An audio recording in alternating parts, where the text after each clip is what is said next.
எனக்கு முன்னாடி பேசின ஐயா பெரியவர் சொன்னாரு, திமுகவோட வாரிசு அரசியல் அப்படின்னு சொல்லுவாங்க. அதுதானே உண்மை. சமூக நீதியும் வாரிசு அரசியல் எப்படி சார் ஒண்ணா முதல்ல பயணிக்க முடியும்?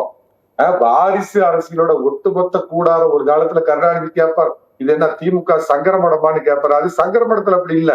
திமுக அன்னைக்கு கருணாநிதி அபகரிச்சாரு. அதுக்கப்புறம் ஸ்டாலின், அதுக்கப்புறம் அவரு பையன் உதயநிதி, அப்புறம் இன்பநிதி, அவருக்கு பிறக்கிறவரு.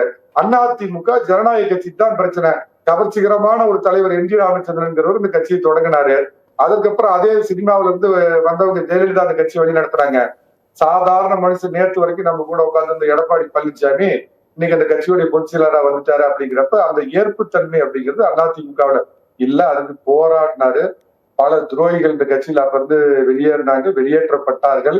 ஆனால் இப்படி ஒரு தோல்வி வரும் என்று நிச்சயமா நான் எதிர்பார்க்கல. ஆனா உங்க டிவிலேயே நான் 2 ஆண்டுகளுக்கு முன்னாடி சொல்லியிருக்கேன், 2026 is the acid test for mister Edappadi Palaniswami.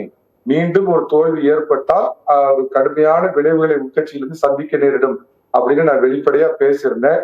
இதுல நான் என்ன கேட்கிறேன்னா சார், ஒரு விதத்துல எனக்கெல்லாம் பிறப்பு எதிரி அப்படின்னாவே திமுக. அந்த திமுக இந்த இடத்துல பாராட்டுறதுல தவறு இல்லைன்னு நினைக்கிறேன். திரு எம் ஜி ராமச்சந்திரன் அவர்கள் 27 முதலமைச்சரா தொடங்கினதுக்கு அப்புறம் ஏறத்தாழ 13 ஆண்டுகள் வனவாசம் திரு கருணாநிதி அவர்களுக்கு.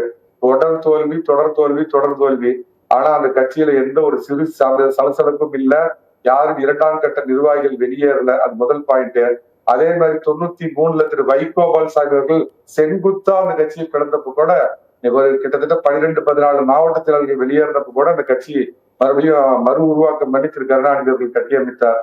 அதிமுகவுல என்ன பிரச்சனைனா சார், இந்த டிஎன்ஏ பாக்குறப்ப பதவி இல்லாம என்னால இருக்க முடியாது. 5 வருஷத்துக்கு ஒரு தடவை எப்படியாவது பதவி வந்துரும். ஒண்ணு அந்த பதவி கிடைக்கலன்னா என்னுடைய குல எதிரி திமுகவுல போய் பன்னீர்செல்வம் மாதிரி சேர்ந்துக்குவேன், ஜேசி பிரபாகர் மாதிரி சேர்ந்துக்குவேன், அந்த மாதிரி சேர்ந்து திமுக கிட்டே போய் பதவி வாங்குவோம் அப்படின்னு தான் இவங்கதான் இத்தனை நாள் அம்மா வாழ்க்கை, புரட்சி தலைவர் வாழ்க்கை, நாங்கெல்லாம் அம்மாவின் தொண்டர்கள் நடிச்சுட்டு இருந்தாருங்க. இதுதான் விஷயம்.